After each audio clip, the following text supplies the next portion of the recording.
욥기 25장은 빌닷이라는 친구가 욥에게 세 번째로 조언하는 내용이죠. 친구들이 주는 마지막 조언의 내용이에요. 그래서 마음이 편안합니다. 이제 친구들의 조언은 이제 끝났죠. 그런데 나중에 이제 엘리후라는 좀 더 성숙한 친구가 조언을 해주는데 그것도 욥이 받을 만한 내용은 아니에요. 조금 다른 친구들과의 내용이지만 아무튼 뭐 여러 여정이 남았지만 새 친구의 이야기는 이제 오늘로 끝이 나는 거죠. 여러 가지가 마음 편안한 게 또 구절이 짧죠, 그죠? 짧으니까 또 은혜가 되고 또 그러나 주는 또 의미가 있어요. 그 메시지 속에 의미가 있기 때문에 우리에게 또 은혜가 있다라는 생각이 듭니다. 빌닷이 욥을 향해 이제 하나님이 누구인지 또 인간은 어떤 존재인지를 이 짧은 구절 속에서 이야기를 해주는데 2절과 3절은 이제 하나님이 누구인지를 말해주는 내용이죠. 하나님은 주권과 위엄을 가지셨다. 주권을 가졌다는 것은 모든 만물을 다스리는 권한이 하나님께 있다라는 거죠. 위엄을 가지고 있다라는 것은 피조물이 가까이 할 수 없는 존재다. 빌닷이 이제 하나님에 대한 알, 그 알에 대한 을 고백하는 거죠. 가장 높은 곳에서 화평을 베푸신다라고 이야기하는데, 그러니까 온 우주를 질서 있게 유지한다라는 거죠. 그래서 여러분 우리가 평화롭게 살 수 있는 거예요. 이게 불규칙적으로 우주 만물이 움직인다고 생각해 보세요. 태양이 막 뜨는데 오늘은 안 뜨고, 그죠? 오늘은 좀 가까이 뜨고 이렇지 않잖아요. 어떤 규칙을 가지고 뜨잖아요. 그런 게 어떻게 되는 거예요? 그게 질서 있게 만들어주는 거예요. 근데 여러분 높은 곳에서 우주를 다스려가고 높은 곳에서 이 땅에 이 특별히 하나님이 만든 이 지구 그리고 하나님의 백성들을 어떻게 하는 거예요? 다스려가는 거예요. 그러니까 우리의 삶에 샬롬이 있는 거예요. 샬롬이. 그래서 여러분 샬롬의 하나님이라고 이야기하잖아요. 친구가 많은 부분들이 알고 있죠. 우리가 고백하는 하나님이기도 하고 3절에서 보니까 그의 군대를 어찌 계수할 수 있으랴. 하나님의 군대는 숫자가 이루 헤아릴 수 없을 만큼 많다.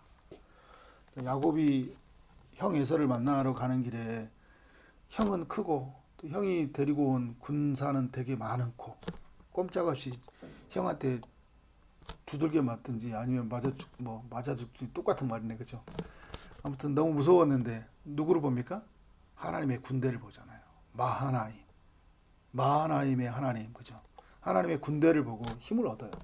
천군 천사를 거느리시는 하나님이시죠.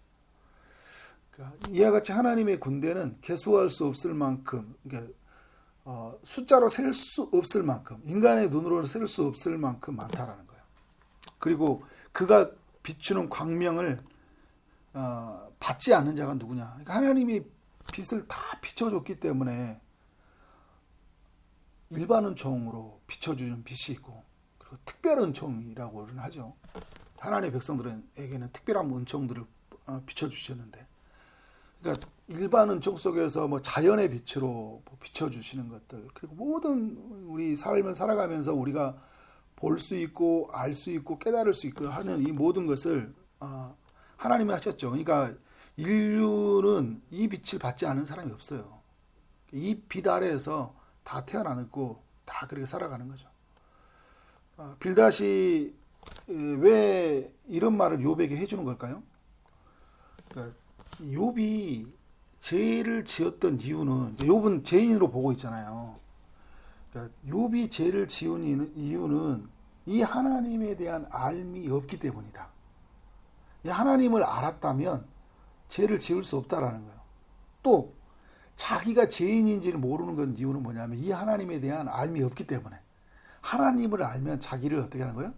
나는 죄인입니다 말할 수밖에 없다라는 거예요. 어떻게 보면 맞는 말일 수 있잖아요, 그죠? 그래서 그 알미 없기 때문에 죄를 지었고 알미 없기 때문에 내가 죄인이라는 것을 알지 못한다. 이걸 좀 말해주려고 하지 않았나? 그렇게 생각해 볼 수 있습니다. 그러니까 하나님의 주권과 그의 위엄을 알았다면 모든 높은 곳에서 화평을 베푸시는 하나님을 알았다면, 셀 수 없는 군대를 가지고 그 빛을 온 세상에 비춰주신 그 하나님을 알았다면 네가 그렇게 죄를 지을 수 있었겠냐? 그리고 그 하나님 앞에서 네가 의인이라고 할 수 있겠냐? 이렇게 욥에게 도전을 하는 거죠. 근데 여러분, 참 많은 걸 아는 것 같지만 어떻게 해요? 더 이상 이 빌닷은 알지 못하는 또 한계가 있다. 우주를 보는 지혜는 가지고 있고 하나님에 대한 알미 있지만, 그러니까 여러분, 이게 이 알미 어떤 사람들에게는, 다 많은 사람들에게 이게 적용이 되지만 이 말씀이 어떤 사람에게는 또 적용이 안 될 수 있는 거예요. 욥에게는 어떻게 해요? 욥은 죄를 지어서 고난받는 게 아니잖아요.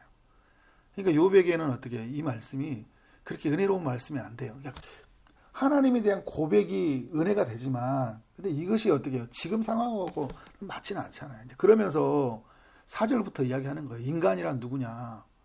그런즉 하나님 앞에서 사람이 어찌 의롭다 하며, 그죠? 어떻게 내가 하나님 앞에 의롭다 할 수 있냐라는 거죠.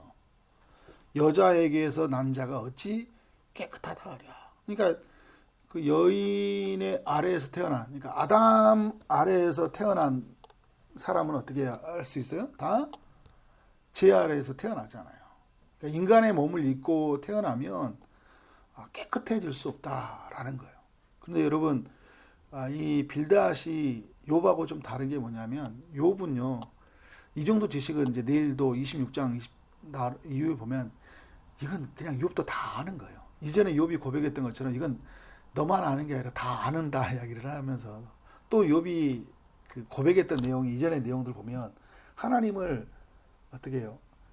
우리 나와 사이에서 있는 중재자가 있고 구속주가 있고 보증인이 있고 이런 고백을 하거든요. 그게 무슨 말이에요? 눈에 보이지 않는 세계에 대한 이해의 알미 되게 깊고, 그리고 하나님에 대한 이해의 알미 되게 깊어요. 그리고 여러분, 이 빌닷이 여자에게서 난 자가 어찌 깨끗하냐 하니까 맞습니다. 근데 여러분, 여자라는 단어 속에서 우리가 신약과 연결해 보면 여자에서 태어난 사람 중에 깨끗한 사람 있나요? 없었나요? 있었죠. 바로 예수 그리스도가 여자에게서 났지만 어떻게 해요? 깨끗하게 태어났잖아요. 그러니까 모든 사람을 다 그렇게 죄인의 구도로 몰아갈 수 없는 거예요. 근데 인류는요, 모두가 어떻게 됐어요? 죄 아래 태어났죠. 태어나서, 그러나 죄 아래 태어나지 않는 사람이 있다는 거예요. 그리고 욥의 이야기로 봐도 다 죄를 범하고 그래서 하나님 앞에 고난을 받는 사람이 많아요. 그러나 욥처럼 죄를 짓지 않고 고난을 받는 사람도 있다는 거예요. 그러니까 빌닷은 많이 아는 것 같은데요, 부족한 거예요. 이걸 인정하면 좋은데 인정을 안 하잖아요. 왜? 그 알매 갇혀버리니까 그런 거예요. 그 알매 갇혀버리니까 안 되는 거예요. 그래서 여러분, 이 알매 갇힌다는 게 되게 무서운 거거든요. 바리새인이 알매 갇혀버리잖아요. 그러니까 자기가 그토록 강의하고 그토록 훈련하고 그토록 기다렸던 메시아가 눈앞에 왔는데 그 메시아를 십자가에 못 박아 죽여버리잖아요. 내 알무로 규정을 시켜버려요. 메시아는 이럴 수 없다는 거예요. 메시아는 이럴 수 없다는 거예요. 이게 여러분, 그래서 늘 겸손해야 돼요. 하나님 우리가 알려주시는 만큼 우리가 알게 되고 보여주시는 만큼 우리가 보게 되잖아요. 그런데 우리가 더욱 겸손하게, 내가 알지 못하는 것이 많고 보지 못하는 것이 너무나 많습니다 라고 이제 그렇게 기도해야 되겠죠. 보라, 그의 눈에는 달이라도 빛을 발하지 못하고 별도 빛나지 못하거든 하물며 구더기 같은 사람, 벌레 같은 인생이랴 라고 이야기하면서 어떻게 해요? 그러니까 벌레 같고 구더기 같은 인생이 어떻게 하고 있어요? 어떻게 네가 깨끗해질 수 있냐, 그죠? 네가 어떻게, 네가 그렇게 너가 온전하다고 말해줄 수 있냐라고 욥을 설득해 가는데, 욥이 이 이야기를 들었을 때는 어떻게 해요? 이 참, 그래, 네 말은 참 맞는 것 같은데 이게 나한테 적용될 수 없는 너무나 부족한 말이다 라는 걸 알게 되고, 또 욥이 이런 말을 들으면 이후에도 26장 27장 가보면 되게 마음이 공고해져요. 위로를 못 받는다라는 거죠. 그래서 여러분, 이제 빌닷이 본다면, 빌닷의 측면에 본다면 이제 두 가지가 이렇게 정리가 돼야 되겠죠. 예를 들어서 하나님에 대한 알물 2절 3절에서 이야기했는데, 하나님에 대해서 내가 더 많이 알아야 된다 더 많이 알아야 된다라는 거죠. 그의 지식에 담을 수 없을 만큼 하나님은 크다라는 거예요.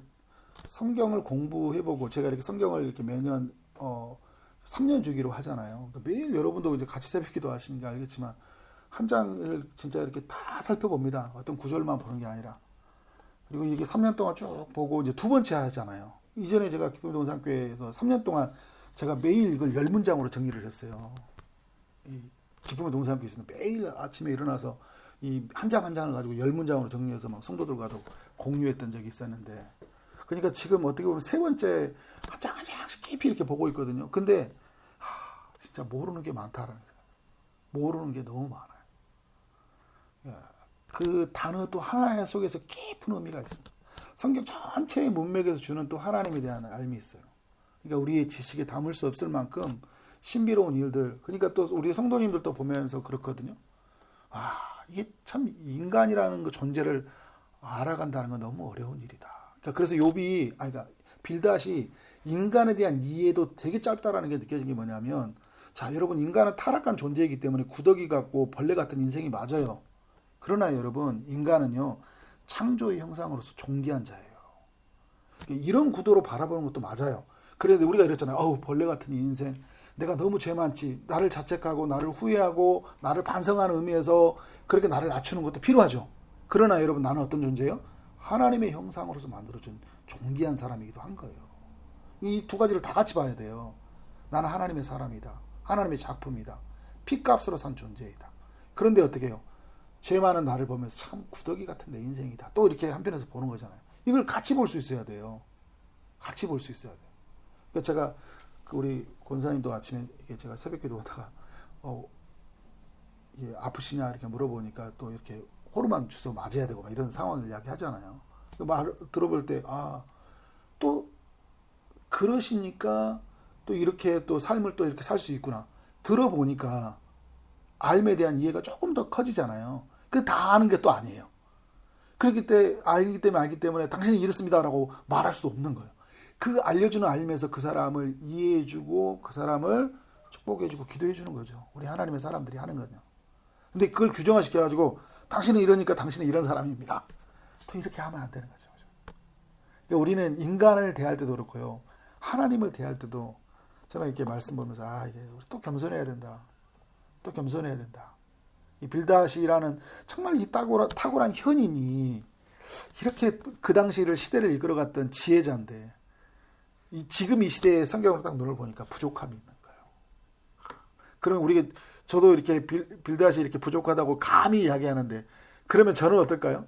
저는 아주 너무 많이 부족한 거예요. 아주 조금 아는 것 같고 진짜 어떻게 보면 목사 사역을 하고 있는 거예요. 이거 은혜인 거예요. 그죠? 하나님이 그럴 것 같아. 야, 너 정도 갖고 내가 너를 통해 일하는 게 신기하지 않냐, 그죠? 근데 막 뭐 안 것처럼 막 하면 안 되지, 그죠? 우리도 다 마찬가지인 거죠. 겸손하게 우리 하나님 앞에 서는 삶이 되어지기를 주님 이름으로 축원합니다. 기도하겠습니다.